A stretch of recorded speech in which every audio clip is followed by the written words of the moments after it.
当基兰抱着自己的头颅回到营地时，整个帮派都震惊不已。谁能想到这一个让许多玩家都喜欢的小伙子，竟然落到如此悲惨的下场？就在众人还没有弄清到底是怎么回事时，大批的奥德里斯科帮的成员杀了出来。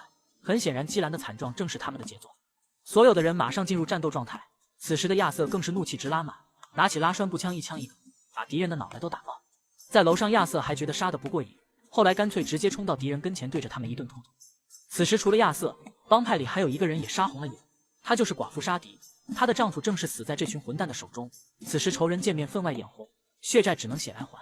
仇恨让沙迪体内的女武神完全觉醒。此时的她不但勇猛，而且枪法也精准，这让亚瑟都对她刮目相看。很快，范德林德帮就将敌人一举消灭，除了可怜的小伙基兰，其他的人都安然无恙。接下来，达奇吩咐众人打扫战场，并且让查尔斯和斯旺森牧师把基兰给埋了。因为帮派的藏身已经暴露了，所以亚瑟就提出转移营地的建议，但达奇却认为当务之急就是要干一票大的，只要有足够的钱就可以离开美国了，到时候想去哪就可以去哪。当天，亚瑟在他的日记里写道，这个地方让他感觉到心里发毛，而达奇似乎也变得有些疯狂。第二天一大早，达奇就带着亚瑟和兰妮来到圣丹尼斯。今天他们的目标就是有轨电车站。上一次参加宴会时，勃朗特曾告诉达奇，在这里白天会有大量的现金，是一个搞钱的好去处。接下来几个人冲进车站，轻而易举的就控制住了里面的人。可等他们打开保险柜的时候，却傻了眼，里面只有几美元和几个硬币，哪有什么大量的现金？就在这时，外面出现了大批的警察，紧接着就把车站给包围了。看来他们上了勃朗特的当了，他给他们设了一个圈套，准备将他们一网打尽。就在几个人不知道该如何突围之时，恰巧来了一辆有轨电车，于是几个人立刻跳上电车，一边逃跑一边开枪还击。亚瑟的枪法还是一如既往的准，只见他一枪一个，都不需要再开第二枪。没想到跑了没有多远，电车却发生了故障，车速越来越快，到后来完全失去了控制，直接和一辆马车撞到了一起。还没等几个人缓过劲来，大批的警察又围了上来，他们只得连忙还击。今天的敌人好像怎么也杀不完，若不是老天眷顾他们，可能今天就交代在这儿。后来他们找到了一辆马车，最后终于摆脱了敌人的追捕。亚瑟拿出从车站抢来的钱，每一个人分到了15元25美分。亚瑟特意强调了25美分，以此来奚落达奇一番。而此时的达奇也恼火，但说到底都怪自己轻信勃朗特，上了他的当。接下来亚瑟问达奇有什么打算，达奇说抢圣丹尼斯的银行是他们最后的机会，但在这个行动之前必须要干掉勃朗特。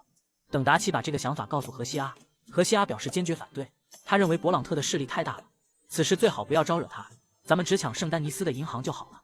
而达奇却坚持一定要报复勃朗特，两个人僵持不下，最后只能让亚瑟来投票。亚瑟思索再三，还是决定支持达奇。为了避免打草惊蛇，达奇决定坐着船经过沼泽地，偷偷来到勃朗特的宅邸，然后打他一个措手不及。等到了地方，几个人下了船，然后悄无声息地翻过围墙。而此时勃朗特的守卫毫无察觉，接着几个人兵分两路向敌人发起进攻。要说这些守卫也是可怜，他们还没弄清发生了什么事，就已经一命呜呼了。很快，亚瑟和约翰在2楼找到勃朗特，此时的勃朗特还妄想用钱可以收买他们。约翰听了气不打一处来，上去一拳就把他撂倒在地上。接着亚瑟扛上勃朗特，然后与达奇他们会合。达奇拍醒勃朗特，然后对着他满是嘲讽，以此来找回面子。没想到此时的勃朗特还是那样的傲慢与自负，他讽刺达奇就是一个小丑和乡巴佬。You are nothing. You do nothing. You mean nothing. You stand for nothing. Me, I run a city. And when the law catch up to you, you will die like nothing. I am this country. You are what people are running from. 勃朗特的这些话彻底的激怒了达奇，他揪住勃朗特的脑袋按在水里，等他喝饱了水，就把他丢在沼泽里喂了鳄鱼。这就是得罪我的下场。达奇心里充满了复仇的快感。